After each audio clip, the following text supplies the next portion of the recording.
You're on the Sci-Fi Channel. Here's what's next.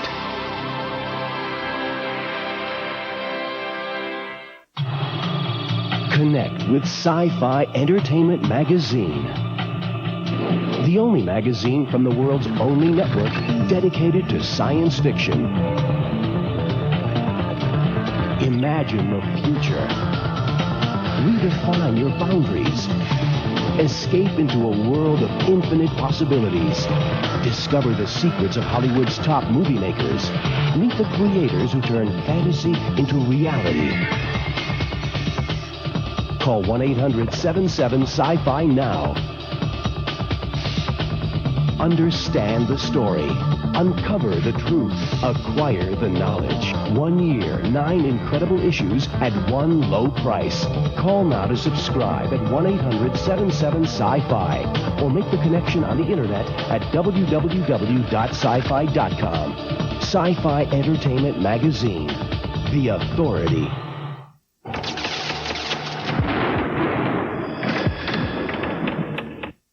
Everyone collects something. Some people collect comics. Some people collect high art. While others collect falsified passports and papers, which allow them to avoid detection by Interpol while crossing borders armed with heavily classified government documents. I'm Phil, in Toronto. And I'm Eugenie in LA. It's true, everyone does collect, even Canadians. We've got Forrest Ackerman, well-known collector of movie memorabilia, John Kay, Ren and Stimpy creator, and the New York Toy Fair with Spawn creator Todd McFarlane. I'm Nick in New York, and this is the Anti-Gravity Room.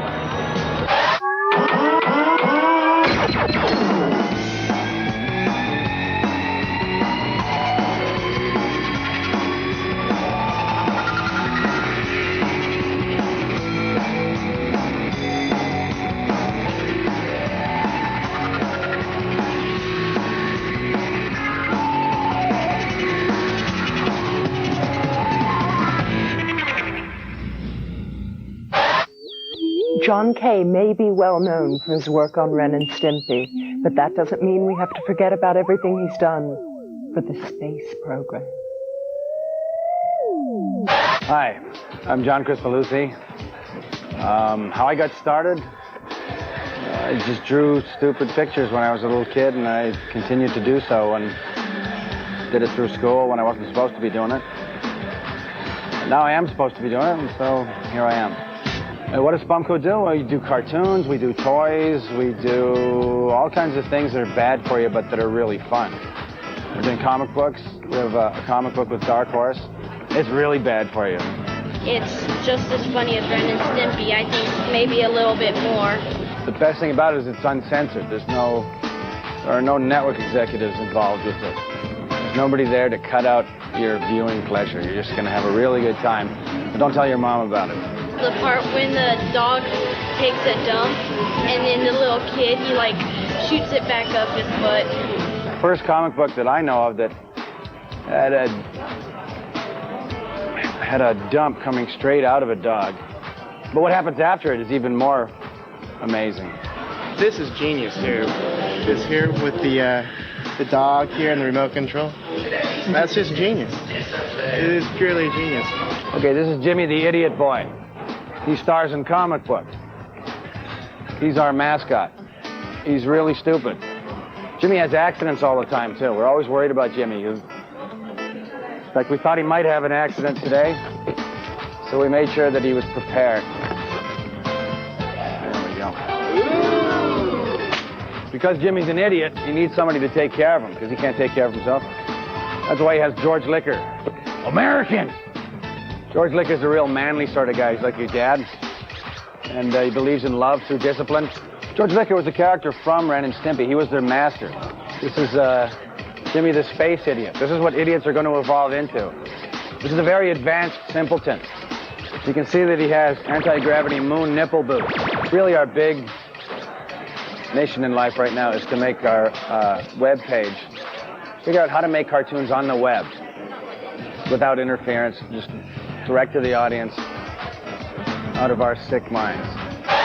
Spawn was released by Todd McFarlane in the early 90s. In a very short time, it became one of the most popular comics and one of the most popular toys of all time. The guy with the blue hair went and talked to Todd about the success of Spawn. There's a reason here. I feel it. Is it me? Okay, I'm here at the New York Toy Fair with Todd McFarlane, big Spawn guy. Todd, tell me a little about the Spawn toys you're releasing this year.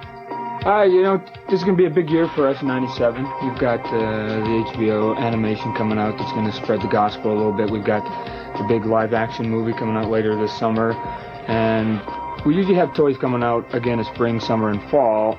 And because we're going to have the movie line toys out that will basically replicate what you see on the screen. Do you have any, future secret plans for TMP that you can fill us in on? We don't really got that many secret plans, It's like, we're more of like, here it is, see if you can catch up to us, So we've got an extension of the Total Chaos line, which is an in-house line, just to see if you can actually invent toys with no TV or movie or any comic books, and just see if you can sell toys because they're cool. We've got the Monster line, picking the classic things, and then really, our big diversification really is our new relationship with the band Kiss. Todd, tell me what went into making these Kiss figures. Did you approach Kiss or did they approach you? Somebody was asking me that, and again, I don't quite know the details of it. I know that a lot of it came out of Gene Simmons is a huge comic book fan, right? And he knows that I'm a comic book guy. He was looking for, another venue to basically get, spread the gospel of Kiss.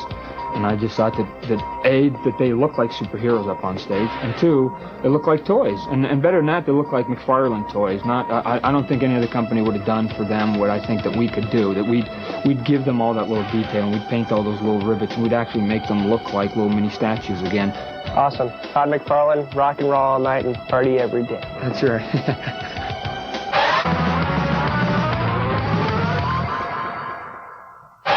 I'm Kate. I'm Gabby. We're from Luscious, Jackson. With my naked eye, I saw the falling rain coming down on me. With my naked eye, I saw if I set it off, I could see. Read comic books at all? When I was a kid, I think the Avengers I read. Oh, yeah? Yeah. Last night I came into your home to break some ice and throw some stones. I asked if we could be alone. I had some troubles of my own. I was recently, in the last few years, into Love and Rockets. I really enjoyed all the characters, Maggie, Hopi. With my naked eye, I saw the falling rain coming down on me. With my naked eye, I saw if I set it off, I could see. A great comic book that I got into in France. My friends in France were into it. Is the Freak Brothers. And the Freak Brothers, and then they have the cat, Fat Freddy's cat, and it's great stuff.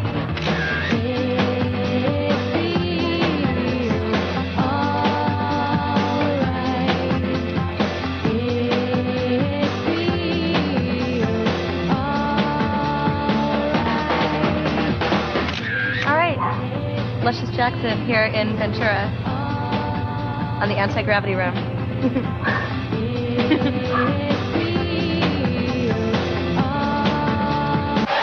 Forrest Ackerman, the New York Toy Fair, and Seth of Palookaville fame up next. This Sci-Fi Channel program is brought to you by the Home Depot, where low prices are just the beginning.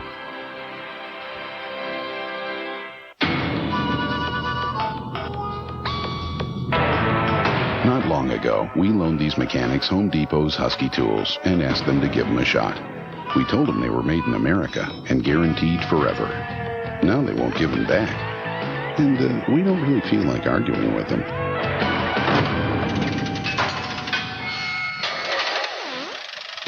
Husky, the toughest name in tools.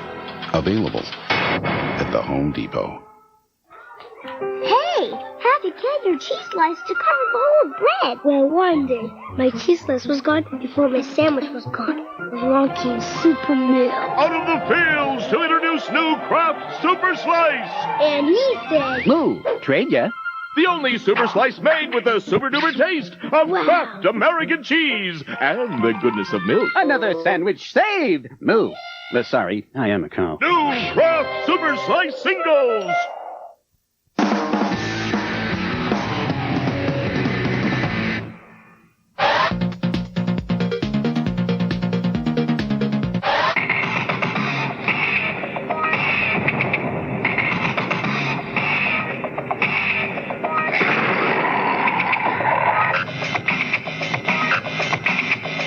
Check it out. This week we're taking a look at Wipeout XL, the second installment of Wipeout for Sony PlayStation. Now, if you remember my review of this game before, I loved the game. It had a lot of things that I liked about it. It had cool ambient techno music, had great graphics, great gameplay. Now, every possible improvement you could have thought of making for Wipeout, they made on Wipeout XL. The music's back, except it's real bands. Okay, bands like Future Sound of London, Chemical Brothers, Prodigy, Underworld, Fluke, and Photech. And there's 11 tracks of that you can choose from. I choose Chemical Brothers, one of my favorites.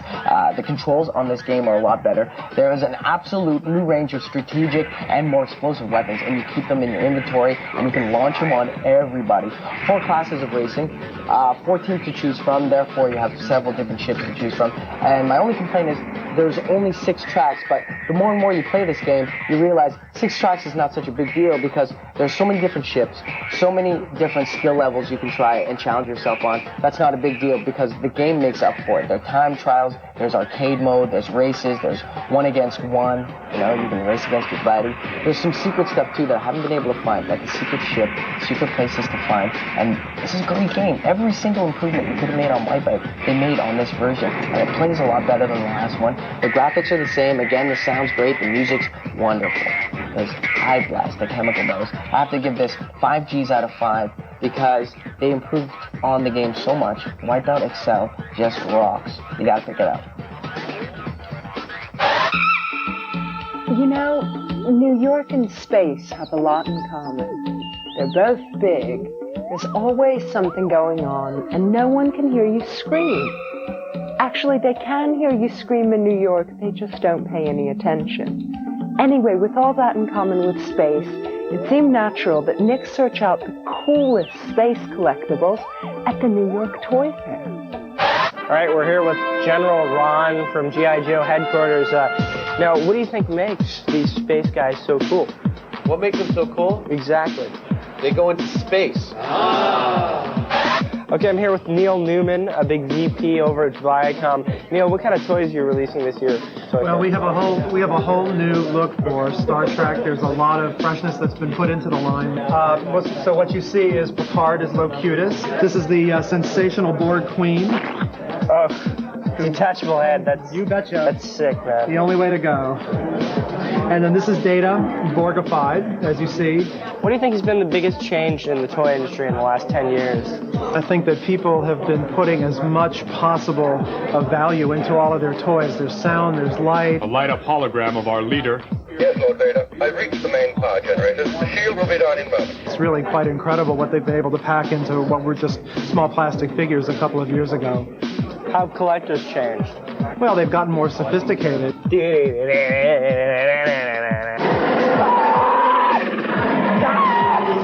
And they have so much more to choose from that I think they really are more demanding. Whoa, whoa, whoa.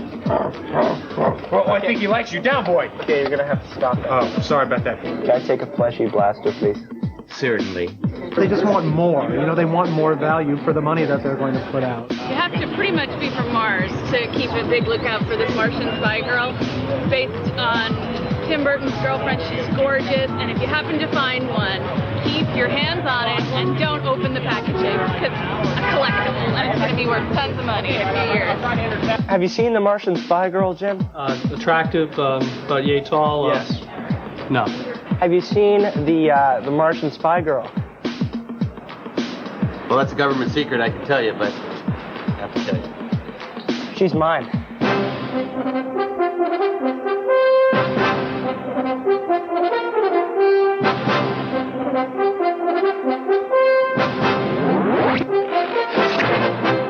Just what I wanted. A Martian spy girl. Hey, human. Hey, man. If I buy a Mars Attacks figure now, will it go up in value? This is privileged information. Oh, okay. What about the spaceships? Are they made from fine quality plastics? Too many questions, Earth Slime. Hey, well, you're here on Earth. Are you gonna not invade it? You are in danger of extermination. Okay, man, just please, let me have the doll, all right? Die, Earth Scum.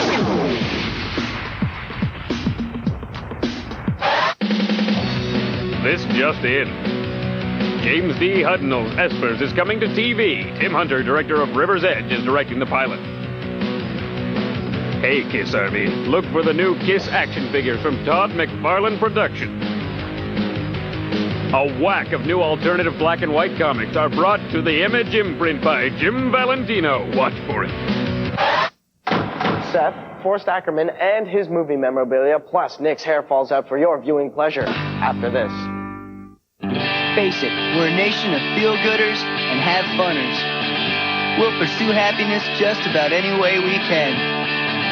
And that's cool with us, you know, whatever makes you feel good. So drink up, friends, we're here for you. After all, that's why we put the fruit in Fruitopia, to make you feel good. So, keep doing what it is that you do, and we'll keep doing what we do. Fruitopia, we just want to make you feel good. If you ever take your Pontiac Sunfire convertible cruising around some mystical ancient pyramids, hey, make sure you try out that one latch easy opening top.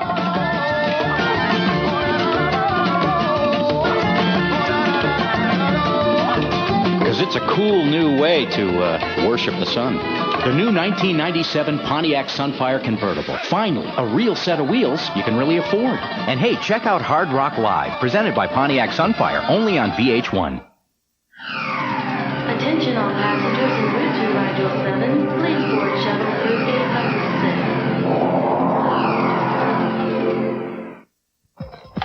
I can't believe it. She knew all about me, and all I told her was my name and my birth date. It was amazing. She saw me back in school, and I just sent for a training course. She told me that I had got a promotion on my job, and that's true. And the sample reading is free. One of the most incredible things that she asked me was if I had a fear of water, and it's true. It's like they've known you your whole life. I just planned a trip to Europe this summer. This is really true.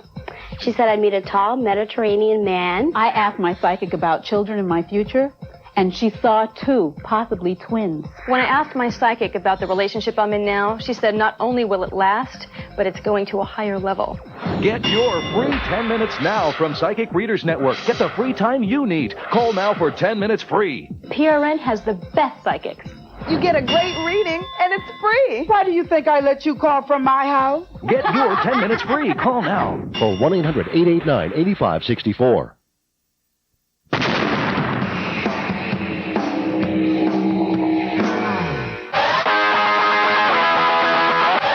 Hey, what's up, my loving servants? I'm Nick here in Lounge Land with Comicopia, my weekly chance to make up for what I did last week. First up, Deadpool number 3.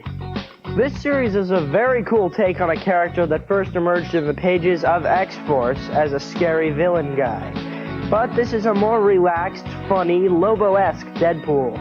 In this issue, Deadpool attempts to regrow a finger he has lost in a battle, and what ensues. The art on this book is so cool. It has a cartoony feel to it. The writing is Tick meets Beavis and Butthead. This is a great read, and I give it 3.9 out of 5 Gs on the anti-gravity scale. Next up, Mars Attacks the Savage Dragon, 2 of 4. This is an awesome meeting of two worlds. The spoof feel to Mars Attacks with the dragon's classic heroism. This issue follows the Martian's quest to find out why the dragon's arms are so big. This quest somehow leads the dragon to shrinking down to 1/10 of his size and hiding in a woman's shirt. The writing is basically a Mars Attack story that just happens to involve the Savage Dragon, which is what makes it so great. The art, like the writing, is a hybrid of the two comics. Very cool. When two powers such as this meet, either comic history will be made or a world war will break out. Let's hope for the first. I give this 3.5 Gs. Next up, Daredevil, 363. This issue is a classic Daredevil story. Our hero shows up to break up some crime and is greeted by a young female villain. Daredevil always had a way with the ladies. In the end, the villain gets away and Daredevil goes off to stop more crime. That's as classic as it gets. The story is great to read because no one writes simple villain-hero stories anymore, and this is one of the only places to get them. The art has a sketchy, dark feel to it, which is cool because the hero is supposed to be blind. I highly suggest you pick this book up if you haven't yet. I give it 3.5 out of 5 G's on the anti-gravity scale. Well, that's it from Loungeland. See you next time. And now, Seth and his amazing collection of Charlie Brown paraphernalia. Okay, welcome, and we're talking about collectibles. We're going to meet Seth, author, creator, and mayor of Palookaville, and I hear he's quite a collector. Seth, how do you do? Hi. Nice Good to meet you. Okay, let's start over here. Well, let's see, what do we got over here? I mean, I have a lot of knickknacks and stuff. I like the knickknacks. That's just sort of stuff that's just for decoration. I love little novelty items. This here, the world's smallest wind instrument. You open it up, and it is a bean. A big joke. They did that way back when, eh? This was probably, let's see, what's the copyright on this? 1934. But this would be more up my alley of stuff I collect. Something like these old Gasoline Alley books. It's the work of an artist named Peter Arno. Now, Arno was one of the New Yorker's best cartoonists back in the 40s, basically. He had a very beautiful style, very strong compositional style. Beautiful brushwork. Now, why this stuff? I mean, really. Well, how come not Evel Knievel dolls and motorcycles? Well, it's always pretty hard to explain why you would collect something, but I guess it's a pretty obvious connection when you're a cartoonist that you would be interested in cartooning. There's a charm to this kind of work that it's hard to put into words, but, you know, it's just something that appeals to me. But where do you find all this stuff? Mostly junk shops, Goodwills, bookstores. Occasionally I'll deal with a collector through the mail. Yeah, these are little nodders. These were actually the second Peanuts item ever released on the market. This will be back in about 58, with one set of dolls before these ones came out. Okay, brother. Thank you very much for showing us some of your stuff. Oh, no problem. Seth the collector and author of Palookaville. Forrest Ackerman has built up quite the collection of movie memorabilia. But meanwhile, on the other side of town, Phil lies in a ditch with 2 broken legs. Yeah, right. Hello, I'm Forrest J. Ackerman, known as Mr. Science Fiction. Been collecting it for 70 years and wound up with 300,000 things in an 18-room home. You are the most infamous collector of movie memorabilia. What are some of the things in your collection? Infamous? I thought it was famous, not infamous. Well, the robot tricks from Metropolis, probably blown to bits in the Blitz of Berlin, but I had 2 chaps spend 1.5 years and 600 hours and reconstruct her. And then I have one of the only remaining war machines from H.G. Wells' War of the Worlds. When did you start collecting?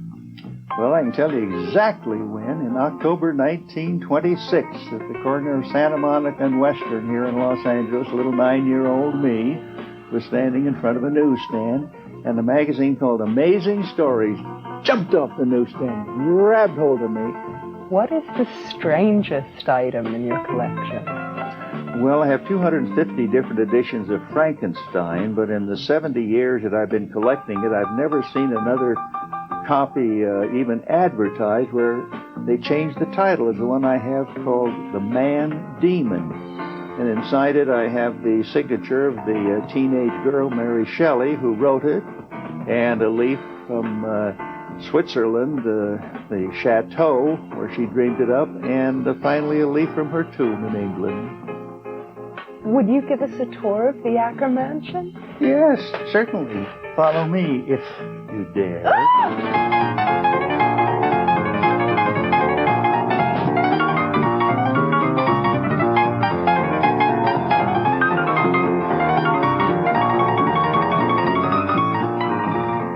How long will you carry on collecting for? Well, I just celebrated my 80th birthday. I have one ancestor who made it within 3 weeks of 100. So I hope to break the family record, sort of be the George Burns of science fiction, and collect until my dying day and possibly even beyond. Mailbag, and we look at monster truck pulls from a feminist viewpoint. Live forever. Deep Red, a Sci-Fi Channel original movie. Saturday, June 7th at 9 p.m. Eastern.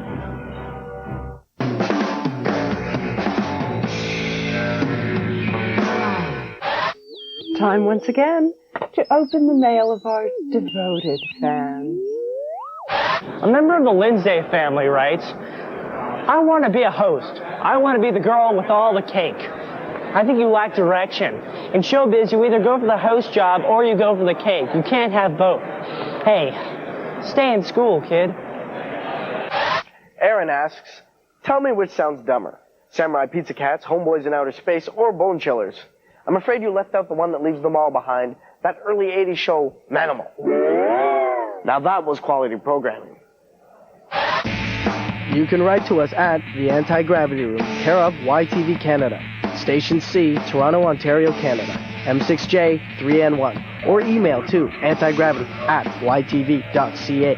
Don't forget to check out our weekly updates on the World Wide Web at www.antigrav.com. Well, we've seen everything from Martians to old Pez containers. I guess you really can collect just about anything.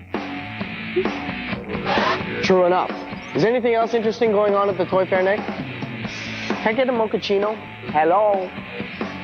Well, we've all learned a lot about collecting today. And I thought they stopped making these things years ago. No, wait. That's his real hair. Nick's a person, too. They're on the march. An army of genetically altered arachnids is swarming the countryside, leaving a trail of earth-shattering destruction in their wake. Where have they come from, and is there any way to stop the giant spider invasion? Climb aboard the Satellite of Love for 2 hours of insectile madness when Mystery Science Theater 3000 enters our solar system, today at 4 p.m. Eastern. Now, stay tuned for the Odyssey. Sci-Fi Channel next.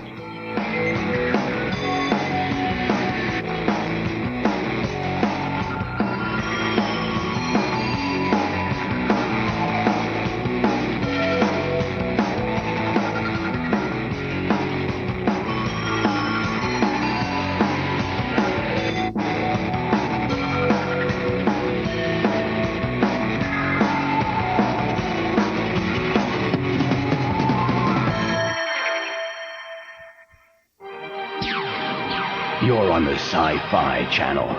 Here's what's next.